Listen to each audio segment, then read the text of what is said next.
Chapter 1, जब आपका दिमाग ही आपका दुश्मन बन जाए। हम सबने अपनी जिंदगी में ये पहेली जरूर देखी है। एक ऐसा इंसान जो एकेडमिक वर्ल्ड में तो जीनियस है, पर कॉमन सेंस के मामलों में एक बच्चे की तरह गलतियां करता है। हम इसे मजाक में टाल देते हैं, पर डेविड रॉबसन कहते हैं कि ये मजाक नहीं, एक बहुत ही गहरा खतरा है। इसे द इंटेलिजेंस ट्रैप कहते हैं। ये वो पैराडॉक्स है जहां आपका हाई आईक्यू और आपकी एक्सपर्ट नॉलेज आपको बेहतर फैसले लेने में मदद करने की बजाय आपको और ज्यादा बड़ी और बेवकूफाना गलतियां करने पर मजबूर करती है। आपकी अपनी दिमागी ताकत ही आपके खिलाफ एक हथियार बन जाती है। एग्जाम्पल, एक बहुत ही सीनियर और रिस्पेक्टेड जज को सोचिए। उन्हें कानून का गहरा ज्ञान है, पर इसी ज्ञान की वजह से वो इतने ओवर कॉन्फिडेंट हो जाते हैं कि वो डीएनए सबूत जैसे नए वैज्ञानिक सबूतों को समझने या स्वीकार करने से ही इनकार कर देते हैं। उनकी विशेषज्ञता उन्हें सच देखने से अंधा कर रही है। वो अपनी बुद्धिमानी के जाल में फंसे हुए हैं। ये किताब इस बारे में नहीं है कि इंटेलिजेंट होना बुरा है, ये इस बारे में है कि इंटेलिजेंस काफी नहीं है। आईक्यू आपको रैशनल तर्क संगत होने की गारंटी नहीं देता, और ज्यादातर समय हमारा ब्रिलियंट दिमाग हमें सच ढूंढने में नहीं, बल्कि जो हम पहले से मानते हैं उसे सही साबित करने में अपनी सारी एनर्जी लगा देता है। चैप्टर 2, दिमाग का वकील, मोटिवेटेड रीजनिंग। कल्पना कीजिए कि आपका दिमाग एक वैज्ञानिक नहीं बल्कि एक वकील है। एक वैज्ञानिक सबूतों को देखकर एक नतीजे पर पहुंचता है, पर एक वकील पहले ही अपना नतीजा तय कर लेता है, मेरा क्लाइंट बेगुनाह है, और फिर सिर्फ वही सबूत ढूंढता और पेश करता है जो उसके नतीजे को सपोर्ट करे। हमारा दिमाग ठीक ऐसे ही काम करता है। इस प्रोसेस को मोटिवेटेड रीजनिंग कहते हैं। हम सोचते हैं कि हम तर्क कर रहे हैं, पर असल में हम सिर्फ जस्टिफाई कर रहे होते हैं, और स्मार्ट लोग इस काम में बहुत माहिर होते हैं। एग्जाम्पल, एक इंसान जो एक खास पॉलिटिकल पार्टी को सपोर्ट करता है, जब वो अखबार पढ़ता है तो उसका इंटेलिजेंट दिमाग अपनी पार्टी की तारीफ वाली खबरों को तुरंत ढूंढ लेगा और उन्हें सही साबित करने के लिए 10 तर्क देगा, और विरोधी पार्टी की आलोचना वाली खबरों को वो प्रोपेगेंडा या फेक न्यूज कहकर बड़ी चालाकी से खारिज कर देगा। वो अपनी इंटेलिजेंस का इस्तेमाल सच जानने के लिए नहीं, अपनी बिलीफ को बचाने के लिए कर रहा है। द इंटेलिजेंस ट्रैप यहीं पर है। एक कम इंटेलिजेंट इंसान के पास अपनी गलत धारणा को डिफेंड करने के लिए शायद 2 से 3 कमजोर तर्क होंगे, पर एक हाईली इंटेलिजेंट इंसान उसी गलत धारणा को डिफेंड करने के लिए 20 मजबूत और कन्विंसिंग तर्क बना सकता है। उसकी इंटेलिजेंस उसे सच के करीब नहीं, उससे और दूर ले जाती है। चैप्टर 3, डिसरेशनेलिया, आईक्यू और समझदारी का फर्क। कई दशकों तक हम आईक्यू, इंटेलिजेंस कोटिएंट को इंसानी दिमाग की सबसे बड़ी ताकत मानते आए हैं, पर अब हमें पता चल रहा है कि हाई आईक्यू आपको एक अच्छी जिंदगी या अच्छे फैसलों की गारंटी नहीं देता। बहुत से हाई आईक्यू वाले लोग अपनी जिंदगी में बहुत ही इरेशनली फैसले लेते हैं। इस फिनोमेन को साइकोलॉजिस्ट कीथ स्टेनोविच ने डिसरेशनेलिया का नाम दिया। ये वो हालत है जब एक इंसान का आईक्यू तो बहुत हाई होता है, पर उसकी रैशनल थिंकिंग, समझदारी से सोचने की क्षमता बहुत कम होती है। वो मुश्किल मैथ प्रॉब्लम्स तो सॉल्व कर सकता है, पर अपनी डेली लाइफ के सिंपल बायसेस को नहीं देख पाता। एग्जाम्पल, एक यूनिवर्सिटी प्रोफेसर जिसका आईक्यू 150 है, पर वो एक सिंपल से ऑनलाइन स्कैम का शिकार हो जाता है और अपने सारे पैसे गंवा देता है। क्यों? क्योंकि आईक्यू टेस्ट आपकी एब्स्ट्रैक्ट प्रॉब्लम सॉल्विंग एबिलिटी को नापता है, वो आपकी क्रिटिकल थिंकिंग या कॉमन सेंस को नहीं नापता। वो ये नहीं नापता कि आप असल दुनिया की इंफॉर्मेशन को कैसे प्रोसेस करते हैं। डेविड रॉबसन कहते हैं कि हमें आईक्यू के ऑब्सेशन से बाहर निकलना होगा और एक नई चीज पर फोकस करना होगा, आरक्यू, रैशनैलिटी क्वोशेंट, यानी समझदारी से सोचने और फैसले लेने की क्षमता। और अच्छी खबर यह है कि आईक्यू के विपरीत आरक्यू को सीखा और बढ़ाया जा सकता है। चैप्टर 4, द ईगो ट्रैप, मैं गलत नहीं हो सकता। इंटेलिजेंस ट्रैप का सबसे पहला और सबसे आम रूप है ईगो ट्रैप। जब आपको पता होता है कि आप स्मार्ट हैं, जब लोग आपकी तारीफ करते हैं, तो धीरे धीरे आपके अंदर एक खतरनाक बिलीफ घर करने लगता है, मैं गलत नहीं हो सकता। यह बिलीफ आपको सीखने और ग्रो करने से रोक देता है। जब भी कोई आपकी गलती की तरफ इशारा करता है, तो आप उसे एक फीडबैक की तरह नहीं बल्कि एक पर्सनल अटैक की तरह देखते हैं। आपकी इंटेलिजेंस सच को स्वीकार करने के बजाय अपनी ईगो को बचाने में लग जाती है। एग्जाम्पल, एक ब्रिलियंट किर्र्ग जिससे एक ऑपरेशन में एक छोटी सी गलती हो जाती है। एक जूनियर नर्स उस गलती की तरफ इशारा करती है। सर्जन की ईगो हर्ट हो जाती है। वो अपनी गलती मानने की बजाय उस नर्स पर ही चिल्ला पड़ता है, तुम मुझे सिखाओगी। उसकी ईगो ने उसे एक संभावित आपदा से बचने का मौका गंवा दिया। स्मार्ट लोग अपनी गलतियों के लिए बहुत ही सोफिस्टिकेटेड बहाने बनाने में माहिर होते हैं। वो डेटा को तोड़ मरोड़ सकते हैं, वो दूसरों पर दोष डाल सकते हैं, वो कुछ भी करेंगे पर ये नहीं मानेंगे कि हाँ मुझसे गलती हुई, और यही उनके पतन की शुरुआत होती है। Chapter 5, the expert trap earned dogmatism. ये ईगो ट्रैप का ही एक एडवांस्ड वर्जन है। जब आप किसी फील्ड में एक्सपर्ट बन जाते हैं तो आप एक और खतरनाक जाल में फंसते हैं, अर्न्ड डॉगमेटिज्म, यानी कट्टरता जो आपने अपनी मेहनत से कमाई है। आपको लगने लगता है कि चूंकि आप इस फील्ड में इतना कुछ जानते हैं, इसलिए अब आपको किसी नई इंफॉर्मेशन या नए नजरिए की जरूरत नहीं है। आप अपनी ही नॉलेज के एक खूबसूरत पिंजरे में कैद हो जाते हैं। आप एक्सपर्ट से डॉगमेटिक कट्टर बन जाते हैं। एग्जाम्पल, लिनस पॉलिंग इतिहास के एकमात्र इंसान जिन्होंने 2 अनशेयर्ड नोबेल पुरस्कार जीते। वो एक सर्टिफाइड जीनियस थे, पर अपनी जिंदगी के आखिरी सालों में वो इस आइडिया को लेकर ऑब्सेस हो गए कि विटामिन सी की हाई डोज कैंसर का इलाज कर सकती है। जब साइंटिफिक स्टडीज ने इस आइडिया को गलत साबित किया तो उन्होंने उन स्टडीज को मानने से इनकार कर दिया। उनकी एक्सपर्ट स्टेटस की ईगो उन्हें नए सबूतों को देखने से रोक रही थी। एक सच्चा एक्सपर्ट हमेशा एक स्टूडेंट बना रहता है। वो जानता है कि उसका ज्ञान हमेशा अधूरा है, पर एक ट्रैप्ड एक्सपर्ट सीखना बंद कर देता है। और जिस दिन आप सीखना बंद कर देते हैं उसी दिन आप इरेलीवेंट होना शुरू हो जाते हैं। चैप्टर 6, दिमागी आलस, कॉग्निटिव मिसलिनेस। हमारा दिमाग स्वाभाविक रूप से आलसी है। वो हमेशा कम से कम एनर्जी खर्च करने वाला रास्ता चुनना चाहता है, इसलिए वो सोचने के लिए शॉर्टकट, हेयूरिस्टिक्स का इस्तेमाल करता है। ये शॉर्टकट्स ज्यादातर समय काम करते हैं, पर कभी कभी हमें बहुत बड़ी मुश्किल में डाल देते हैं। पैराडॉक्स ये है कि इंटेलिजेंट लोग कई बार दिमागी रूप से और भी ज्यादा आलसी हो सकते हैं। क्यों? क्योंकि उन्हें अपनी इंट्यूशन या गट फीलिंग पर बहुत ज्यादा भरोसा होता है। उन्हें लगता है कि अगर कोई जवाब उनके दिमाग में तेजी से आया है तो वो सही ही होगा। वो उस जवाब को डबल चेक करने की मेहनत नहीं उठाते। एग्जाम्पल, एक फेमस रिडल है, एक बैट और एक गेंद की कीमत कुल मिलाकर $1.10 है। बैट की कीमत गेंद से $1 ज्यादा है, तो गेंद की कीमत क्या है? ज्यादातर लोगों के दिमाग में तुरंत जवाब आता है 10 सेंट्स। ये जवाब सहज है, तेज है, पर गलत है। सही जवाब है 5 सेंट्स। इंटेलिजेंट लोग भी अक्सर इस जाल में फंस जाते हैं क्योंकि वो अपनी पहली इंट्यूटिव सोच पर जरूरत से ज्यादा भरोसा कर लेते हैं। इस आलस से बचने का तरीका है स्लो थिंकिंग को प्रैक्टिस करना। जब भी कोई जरूरी फैसला लें तो अपने पहले जवाब पर तुरंत यकीन मत कर लीजिए। रुकिए और खुद से पूछिए, क्या इसका कोई और नजरिया भी हो सकता है? क्या मैं कोई जरूरी इंफॉर्मेशन मिस कर रहा हूं? चैप्टर 7, बहस जीतना vs सच जानना। स्मार्ट लोग बहस करने में बहुत अच्छे होते हैं। वो शब्दों का, लॉजिक का और डेटा का इस्तेमाल करके अपनी बात को बहुत कन्विंसिंग तरीके से रख सकते हैं। पर यहाँ भी एक जाल है। वो अक्सर सच जानने के मकसद से बहस नहीं करते, वो बहस जीतने के मकसद से करते हैं। ये दो बिल्कुल अलग अलग खेल हैं। जब आपका मकसद जीतना होता है तो आप सामने वाले की बात को समझने के लिए नहीं सुनते, आप उसे काटने के लिए सुनते हैं। आप उसकी दलीलों में कमजोरियां ढूंढते हैं।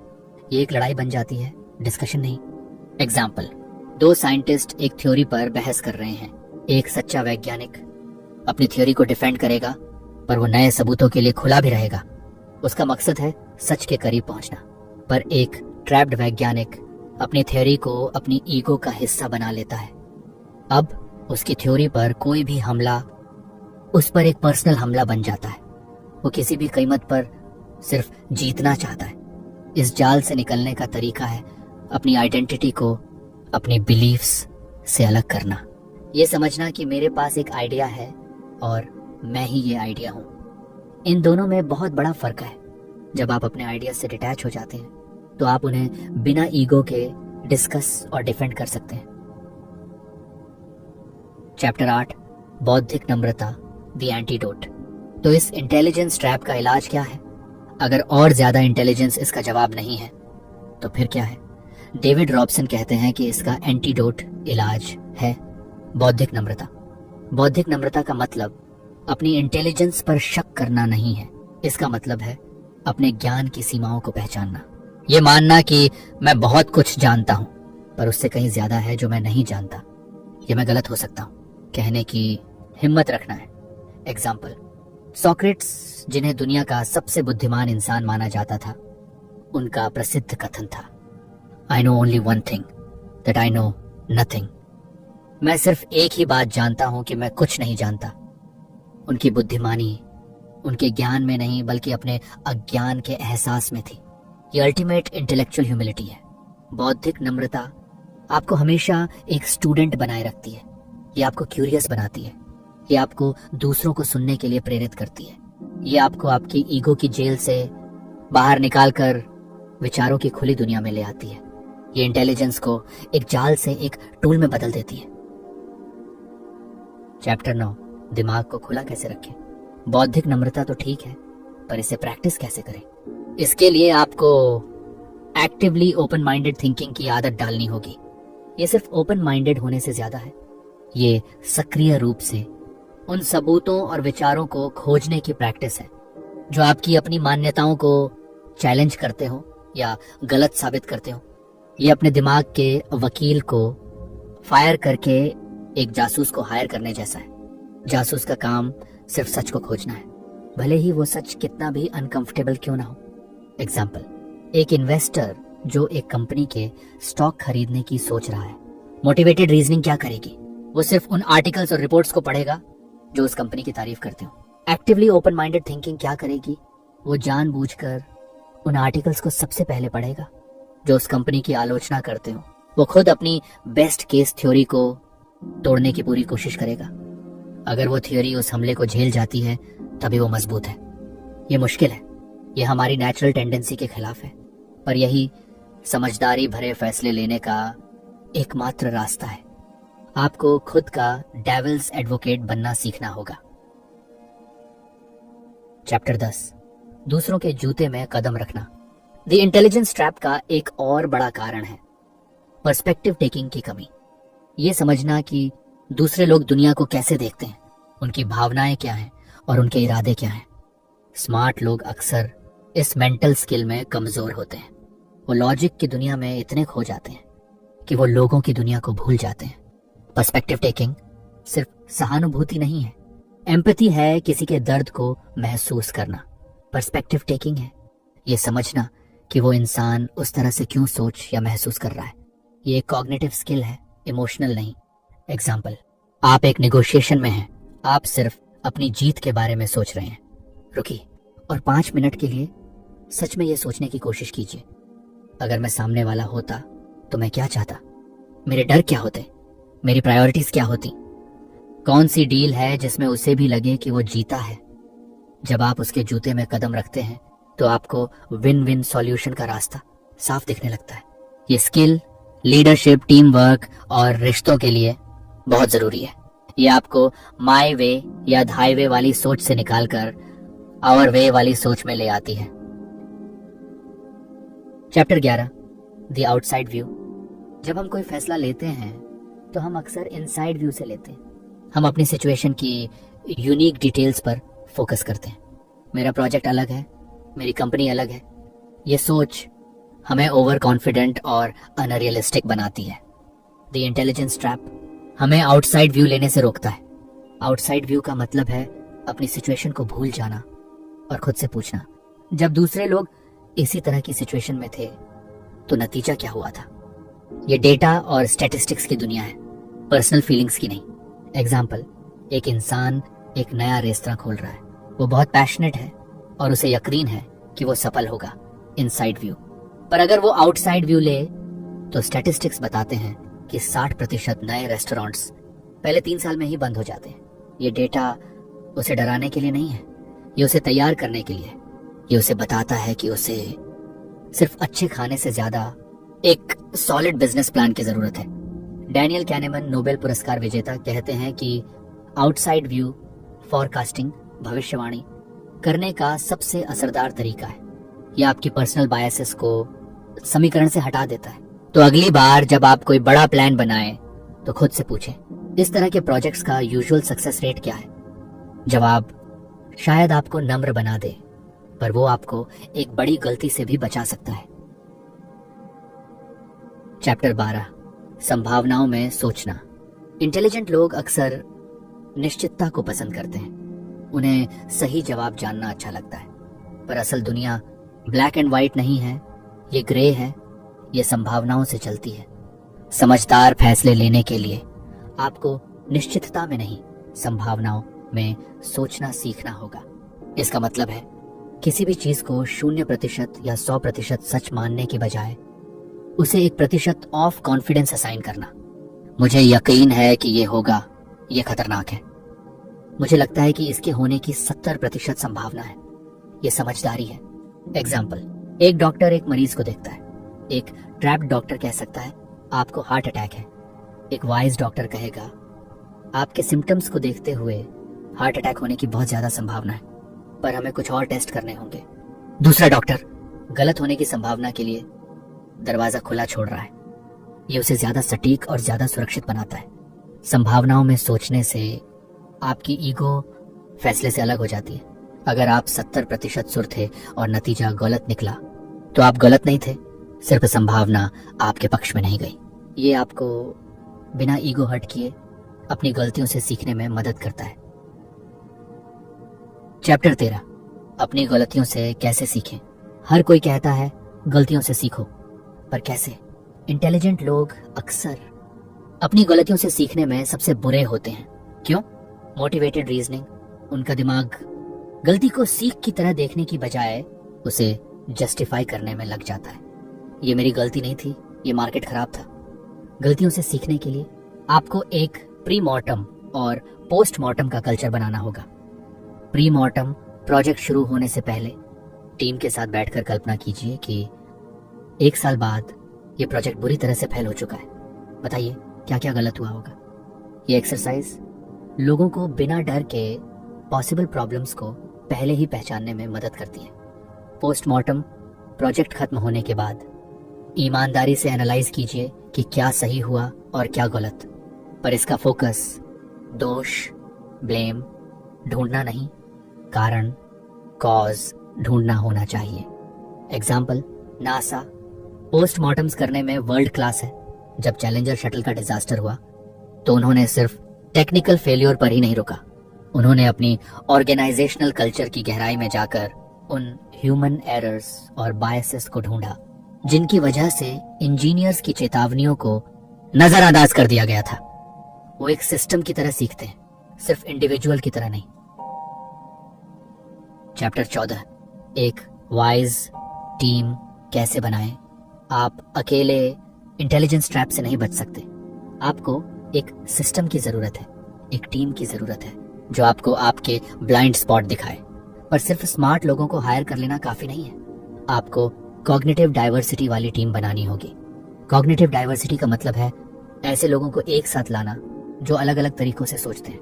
कुछ लोग बिग पिक्चर थिंकर्स होते हैं, कुछ डिटेल ओरिएंटेड, कुछ ऑप्टिमिस्टिक होते हैं, कुछ स्केप्टिकल। ये टेंशन, ये फ्रिक्शन सबसे अच्छे आइडियाज को जन्म देती है। एग्जाम्पल, एब्राहम लिंकन की फेमस टीम ऑफ राइवल। जब वो राष्ट्रपति बने तो उन्होंने अपने कैबिनेट में अपने सबसे बड़े राजनीतिक प्रतिद्वंदियों को शामिल किया। वो लोग जो उनसे हर बात पर असहमत थे। उनके एडवाइजर्स ने कहा यह पागलपन है, पर लिंकन जानते थे कि अगर वो सिर्फ यस मैन से घिरे रहेंगे तो वो देश के लिए सबसे अच्छे फैसले नहीं ले पाएंगे। उन्हें चैलेंज की जरूरत थी। अपनी टीम में एक डेविल्स एडवोकेट की भूमिका को फॉर्मलाइज कीजिए। एक ऐसा इंसान जिसका काम ही होता है हर प्लान में छेद ढूंढना। ये कल्चर ग्रुपथिंक को रोकता है और ये सुनिश्चित करता है कि हर फैसले को पूरी तरह से टेस्ट किया गया है। Chapter 15, the end of expertise. तो क्या इस EI और इंफॉर्मेशन की दुनिया में एक्सपर्ट होने का मतलब खत्म हो गया है? डेविड रॉबसन कहते हैं नहीं, एक्सपर्टाइज की जरूरत पहले से कहीं ज्यादा है। पर एक्सपर्ट की परिभाषा बदल रही है। पुराना एक्सपर्ट वो था जिसके पास जवाब होते थे। नया एक्सपर्ट वो है जिसके पास अच्छे सवाल होते हैं। पुराना एक्सपर्ट अपने ज्ञान का पहाड़ बनाता था। नया एक्सपर्ट ज्ञान के अलग अलग पहाड़ों के बीच पुल बनाता है। नया एक्सपर्ट एक इंटीग्रेटर है। वो जानता है कि किसी भी बड़ी प्रॉब्लम को सिर्फ एक फील्ड के नजरिए से नहीं देखा जा सकता। आपको साइकोलॉजी, इकोनॉमिक्स, हिस्ट्री और टेक्नोलॉजी सबको एक साथ लाना होगा। एग्जाम्पल, एक स्मार्ट सिटी डिजाइन करने वाला एक्सपर्ट वो सिर्फ एक इंजीनियर नहीं हो सकता। उसे टेक्नोलॉजी भी समझनी होगी, सोशियोलॉजी भी, उसे अर्बन प्लानिंग भी समझनी होगी और एनवायरमेंटल साइंस भी। उसे एक स्पेशलिस्ट नहीं, एक जेनरलिस्ट होना होगा। एक ऐसा इंसान जो डॉट कनेक्ट करना जानता हो। तो अपनी फील्ड में गहरे जाइए, पर साथ ही दूसरी फील्ड्स में भी शौक से झांकते रहिए। भविष्य के इनोवेटर्स उन्हीं इंटरसेक्शंस, चौराहों से निकलेंगे जहां अलग अलग आइडियाज आकर मिलते हैं। Chapter 16, the power of pre mortem.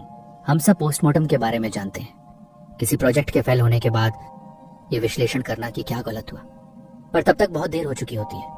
Intelligence trap से बचने का एक शक्तिशाली तरीका है प्रीमॉर्टम करना। ये एक ऐसी एक्सरसाइज है जो आपकी ईगो को साइड में रखकर आपके दिमाग को भविष्य की गलतियों से आज ही सीखने पर मजबूर कर देती है। प्रीमॉर्टम का तरीका बहुत सरल है। किसी भी बड़े प्रोजेक्ट या फैसले को शुरू करने से ठीक पहले अपनी टीम को इकट्ठा कीजिए और उनसे कहिए, कल्पना कीजिए आज से 1 साल बाद हमारा यह प्रोजेक्ट इतिहास की सबसे बड़ी असफलताओं में से एक साबित हुआ है। ये पूरी तरह से बर्बाद हो चुका है। अब आप सब अगले 15 मिनट में चुपचाप एक कागज पर लिखिए कि क्यों, ऐसा क्या हुआ होगा जिससे यह सब गड़बड़ हो गया। एग्जाम्पल, एक टेक कंपनी एक नया प्रोडक्ट लॉन्च करने वाली थी। टीम बहुत उत्साहित और आशावादी थी। सीईओ ने एक प्रीमॉर्टम एक्सरसाइज करवाई। अचानक जो लोग कल तक तारीफ कर रहे थे वो संभावित समस्याओं की एक लंबी लिस्ट लिखने लगे। शायद हमारी मार्केटिंग कैंपेन ने गलत ऑडियंस को टारगेट किया। शायद हमारे सर्वर हाई ट्रैफिक को हैंडल नहीं कर पाए। ये एक्सरसाइज लोगों को हाँ में हाँ मिलाने के सोशल प्रेशर से आजाद कर देती है और उन्हें एक क्रिटिकल थिंकर की तरह सोचने का सुरक्षित माहौल देती है। प्रीमॉर्टम का जादू ये है कि ये आलोचना को कल्पना में बदल देता है। आप किसी के आइडिया पर हमला नहीं कर रहे, आप सिर्फ एक काल्पनिक भविष्य की कहानी सुना रहे हैं। ये ईगो को ट्रिगर किए बिना एक प्रोजेक्ट की सारी संभावित कमजोरियों को सतह पर ले आता है। ये आपको सिर्फ समस्याओं की लिस्ट ही नहीं देता, बल्कि आपको उन्हें पहले से ही सॉल्व करने का मौका भी देता है। आप उन खतरों के लिए एक कंटेंसी प्लान बना सकते हैं जिनके बारे में आपने सोचा भी नहीं था। ये प्रोएक्टिव सोच है, रिएक्टिव नहीं। चैप्टर 17, भावनाओं की बुद्धिमत्ता। इंटेलिजेंस ट्रैप की एक बहुत बड़ी वजह यह है कि हम सोच, थिंकिंग और महसूस करने, फीलिंग को दो अलग अलग और विपरीत चीजें मानते हैं। हम सोचते हैं कि अच्छे फैसले हमेशा ठंडे दिमाग से बिना किसी भावना के लिए जाते हैं। डेविड रॉबसन कहते हैं कि यह एक बहुत बड़ा मिथ है। न्यूरोसाइंस अब यह साबित कर रहा है कि भावनाएं तर्क की दुश्मन नहीं बल्कि उसकी गाइड है। आपकी गट फीलिंग कोई जादुई चीज नहीं है। यह आपके दिमाग का एक बहुत ही तेज सबकॉन्शियस प्रोसेसिंग सिस्टम है जो आपके पिछले अनुभवों के आधार पर आपको सिग्नल देता है। बिना भावनाओं के हम फैसले ले ही नहीं सकते। एग्जाम्पल, एक प्रसिद्ध न्यूरोलॉजिकल केस है इलियट का। उसके दिमाग के उस हिस्से में ट्यूमर था जो भावनाओं को प्रोसेस करता है। ऑपरेशन के बाद उसका आईक्यू, मेमोरी, लॉजिक सब कुछ परफेक्ट था, पर वो अपनी जिंदगी का एक भी छोटा सा फैसला नहीं ले पाता था। वो दो अलग अलग रेस्तरां के बीच चुनने में घंटों लगा देता था। क्यों? क्योंकि उसके पास कोई फीलिंग नहीं थी जो उसे बता सके कि उसे क्या पसंद है। उसके पास डेटा था पर वैल्यूज नहीं थी। इसका मतलब ये नहीं है कि आपको अपनी हर भावना पर एक्ट करना है। इसका मतलब है कि आपको अपनी भावनाओं को सुनना है। वो इन्फॉर्मेशन का एक बेहद ही जरूरी सोर्स है। जब आपको किसी डील को लेकर एक बुरी फीलिंग आती है तो उसे इग्नोर मत कीजिए। रुकिए और अपने लॉजिकल दिमाग से पूछिए, ये फीलिंग मुझे क्या बताने की कोशिश कर रही है। एक बुद्धिमान विचारक अपने दिमाग और अपने दिल दोनों का इस्तेमाल करता है। वो जानता है कि तर्क आपको ऑप्शंस दिखा सकता है, पर आखिरी चुनाव में आपकी भावनाएं ही आपका मार्गदर्शन करती हैं। चैप्टर 18, क्यूरियोसिटी, दिमाग का एंटीवायरस। अगर इंटेलिजेंस ट्रैप एक वायरस है जो आपके दिमाग के सॉफ्टवेयर को करप्ट कर देता है, तो क्यूरियोसिटी, जिज्ञासा, उस वायरस का सबसे अच्छा एंटीवायरस है। क्यूरियोसिटी बौद्धिक नम्रता, इंटेलेक्चुअल ह्यूमिलिटी का एक्शन फॉर्म है। यह मैं सब जानता हूं कि ईगो ट्रैप का सीधा तोड़ है। एक क्यूरियस दिमाग हमेशा खुला रहता है, वो हमेशा सीखने के लिए तैयार रहता है, वो जवाबों से ज्यादा सवालों से प्यार करता है। वो अपनी मान्यताओं को एक आखिरी सच की तरह नहीं, बल्कि एक टेम्पोररी हाइपोथेसिस की तरह देखता है, जिसे नए सबूतों के साथ अपडेट किया जा सकता है। एग्जाम्पल, लियोनार्डो दा विंसी को देखिए। वो सिर्फ एक महान पेंटर नहीं थे, वो एक एनाटोमिस्ट, इंजीनियर, म्यूजिशियन और साइंटिस्ट भी थे। उन्हें हर चीज में जिज्ञासा थी। इंसान का शरीर कैसे काम करता है, पक्षी कैसे उड़ते हैं, उनकी यही बच्चे जैसी जिज्ञासा उन्हें अलग अलग फील्ड्स के आइडियाज को जोड़ने और अविश्वसनीय इनोवेशन करने में मदद करती थी। वो किसी एक बॉक्स में कैद नहीं थे। अपनी क्यूरियोसिटी को कैसे जिंदा रखें? उन विषयों के बारे में पढ़ना शुरू करें जिनके बारे में आप कुछ नहीं जानते। उन लोगों से बात करें जो आपसे बिल्कुल अलग सोचते हैं। सवाल पूछें जिनके जवाब आपको नहीं पता। मुझे नहीं पता कहना सीखें। क्यूरियोसिटी आपको एक इंटरेस्टिंग इंसान भी बनाती है। लोग उन लोगों की तरफ आकर्षित होते हैं जो दुनिया को एक आश्चर्य की नजर से देखते हैं। एक क्यूरियस दिमाग कभी बूढ़ा नहीं होता।